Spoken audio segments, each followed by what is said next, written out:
Good morning, Minneapolis. Thank you so much for tuning in to Good Morning Minneapolis, a show brought to you by Onsite Public Media. I'm your host, Toussaint Morrison. We're in Minneapolis, and it is nothing but paradise outside, baby. Nothing but paradise. Today, in obvious news, you've seen them, I've seen them, we've seen them. They're those heartwarming commercials from Amazon announcing that they're paying their employees $15 an hour. Wow! The biggest company in the world is paying $15 an hour. That's almost a livable wage.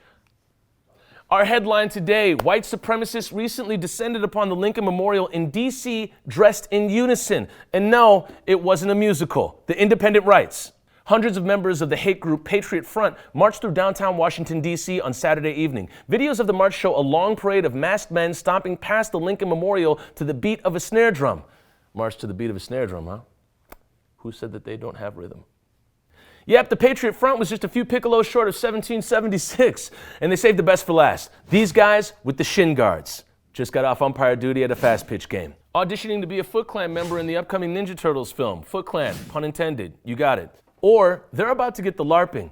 Patriot Front, this is the Tactical Committee. We go LARP in the paint, dog. And I know just the opponent that could lay all these plastic shield-wielding white dads out. Grills from Hawkeye. If he can take out Clint Barton, one of the most skilled white men with a bow and arrow at the New York LARPing Championship, these white men better pack a lunch because Grills will lay that ass out. Good luck to Grills. Go get him. The trial for killer cop Kim Potter, responsible for the death of 20-year-old black man Dante Wright, is underway, and jury selection has been completed. However, during selection, a notable testimony was given by Juror 52. I feel like I've had personal issues with the police, as in the police have murdered my uncle. You heard that right. They said they can't be impartial because the cops killed their uncle. And maybe someone affected by police brutality is the kind of person we need on the jury. Cleveland passed Issue 24 to create a committee that oversights disciplinary action for police, and at least 2 of the members of the committee have to have experienced police brutality in some way. So maybe the best way for Kim Potter to be held accountable is to have folks in the jury that are familiar with police brutality. What do you think? Comment below and tell us if you think the jury should directly reflect the community surrounding the trial. Speaking of police brutality, over 300 Minneapolis police officers have left by way of resignation, medical leave, retirings, or firings. And one more is going to join in January. Chief Medaria Arredondo. Yep, the chief of Minneapolis Police is cashing in that sweet, sweet pension and calling it a career. The timing of the retirement comes as no surprise since, well, the MPD has been another show for quite some time. From having some of the highest racial disparity in the country, to the DOJ investigating the department for its incompetency, to Bob Kroll. Is the end of that sentence. Bob Kroll is a whole event in and of itself. Yep. To send him away, we're going to help out Arredondo one last time. Black chief of police in a predominantly white city, answers to mostly white people. He's got a code switch, all right? And we're going to translate one last time, buddy. Let's do it.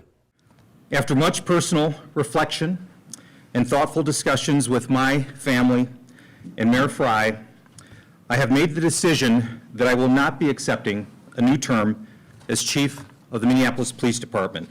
Look, I don't get paid enough to deal with this. I'm seeing kids out here making $40K a week off of crypto and NFTs. And y'all want me to coach up a pack of these churlish ingrates? Had a guy last night try to arrest a black man for no damn reason and couldn't even take him to the ground. Look at that. Look at that. Skip, what is he doing? Officer Lang, what you doing? Someone else deal with this, man. I'm taking my talents and my pension to South Beach, y'all. I'm out, dog. And I also want to thank Mayor Frey for his leadership and unwavering support for me and the MPD. Thank you, Mayor Frey. Might be snowing outside, but it's about to get real hot in the city. You hear me, Jacob? Jacob. Don't fold, homie. Keep it 10 toes down. Don't you start crying like last time. Don't you start crying like last time, Jacob. All right? I'm gonna see you out there. All right? I'm gonna see you at the basketball court, YMCA. I love you, bro. After 32 years of service, I believe that now is the right time to allow for new leadership, new perspective, new focus, and new hope to lead the department forward in collaboration with our communities. And by somebody new, I mean somebody not me, okay? But make sure that they're from the city, all right? Like somewhere around here. Please, no more Lakeville. No more Lakeville, okay? All right, y'all. Hey, you got this. Arredondo, out. And who was that officer we were referencing in a video filmed by someone in a grocery store? Why, that would be Officer Christopher Lang. The Root writes, According to Newsweek, in an arrest captured on camera and shared on Instagram by Far Left, a white Minneapolis police officer tackled a 64-year-old black man inside an Aldi store. Does he think he's on Sunday Night Football or something? We here at Onsite Public Media would like to answer that question from the root. The answer is no, because in football, you tackle people to win a game. At the MPD, you tackle people because they're black and minding their own business. Also in football, players are usually tackled within seconds. It took Christopher Lang damn near 90 seconds to bring down a 64-year-old man. Lang has also been investigated 5 times in the past 2 years for misconduct. Serving with compassion. 12. Aldi released a statement saying, "At Aldi, we're committed to ensuring the highest level of safety for our customers, employees, and local communities. We are cooperating with local authorities as they investigate this matter further. We kindly ask that you direct any questions to the Minneapolis Police Department." Sure, we have a question for the Minneapolis Police Department. How are you going to cover this one up? We'll wait. Speaking of racism caught on camera, the racism in Prior Lake continues. Another video of white students from Prior Lake using the N-word and other racial epithets hit the internet following the viral video of another Prior Lake student using the N-word in a video while urging a black student to cause harm to herself. The principal of Prior Lake High School released this statement. "As soon as the video was brought to our attention, we launched an investigation and we took swift and appropriate action with the students involved. Prior Lake Savage area schools will not tolerate racism or hate speech." Principal Bezic wrote, "We believe everyone in our schools needs to be accountable for their words and actions." Investigation.